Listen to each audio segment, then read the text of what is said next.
বাংলা ভাষার পাঠশালা এই চ্যানেলে আজকে আমাদের দ্বিতীয় ক্লাস, তাই তো? আমি আজ তোমাদের সাথে আলোচনা করব যে বিষয়গুলো, একটা হচ্ছে বাংলা ভাষার উৎপত্তি ও ক্রমবিকাশ নিয়ে। এই টপিকসের মধ্যেই আমরা অনেক কিছু শিখব। তার আগে প্রথম যে ক্লাসটা আমরা আসলে করেছিলাম, সেদিন আমরা কি কি জেনেছিলাম? ভাষা কি, ভাষার উপাদান, বাংলা ভাষা বিশ্বের ষষ্ঠতম ভাষা।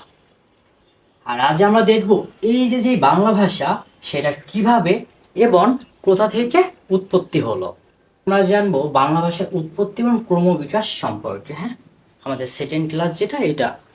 এখন আজকের উদ্দেশ্য কি কি, আমরা কি কি জানবো, সেটা হচ্ছে বাংলা ভাষার বংশ তালিকা, সংস্কৃত, প্রাকৃত, অপভ্রংশ, বাংলা। বাংলা ভাষার 3টা যুগ আর চর্যাপদ পরিচিতি। ফার্স্টে এই বিষয়গুলো আমরা বাদ দিই। আমরা ফার্স্টে শিখি বাংলা ভাষার বংশ তালিকা নিয়ে।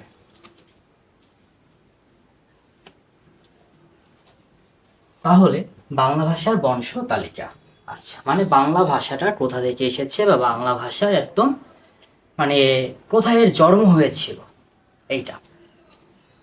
পৃথিবীর সব থেকে বড় ভাষার যে পরিবার, সেটা হচ্ছে কি আমার ইন্দো ইউরোপীয় ভাষা। এই ভাষার মধ্যে রয়েছে, দেখো, ইংরেজি, ফরাসি, হিন্দি, সংস্কৃত, সবই আছে এই ইন্দো ইউরোপীয় ভাষা পরিবারের মাঝে। তাহলে ইন্দো ইউরোপীয় ভাষা পরিবার যেটা, এরও একটা শাখা আছে, সেটা কি ইন্দো ইরানীয়। এই ইন্দো ইরানীয় এইটা আবার কি নিচের একটা উপশাখা আছে, সেটা কি, সেটা হচ্ছে ইন্দো আর্য। আচ্ছা, এই ইন্দো আর্য হচ্ছে কার উপশাখা? ইন্দো ইরানীয়। এই ইন্দো আর্য থেকেই আমার আসে কি বাংলা, হিন্দি, উড়িয়া, মানে সকল প্রকার ভাষা আমার এসেছে ইন্দো আর্য পরিবার থেকে। আমরা তাহলে বলতে পারি না যে বাংলা, হিন্দি, উড়িয়া এগুলো হচ্ছে ইন্দো আর্য এই পরিবারগুলোর একটা সন্তান। আবার এই যে সবগুলোই দেখো ইন্দো আর্য, ইন্দো ইরানীয়, সবগুলোই কিন্তু ইন্দো ইউরোপীয় ভাষা থেকে এসেছে, মানে একই পরিবারের সবাই।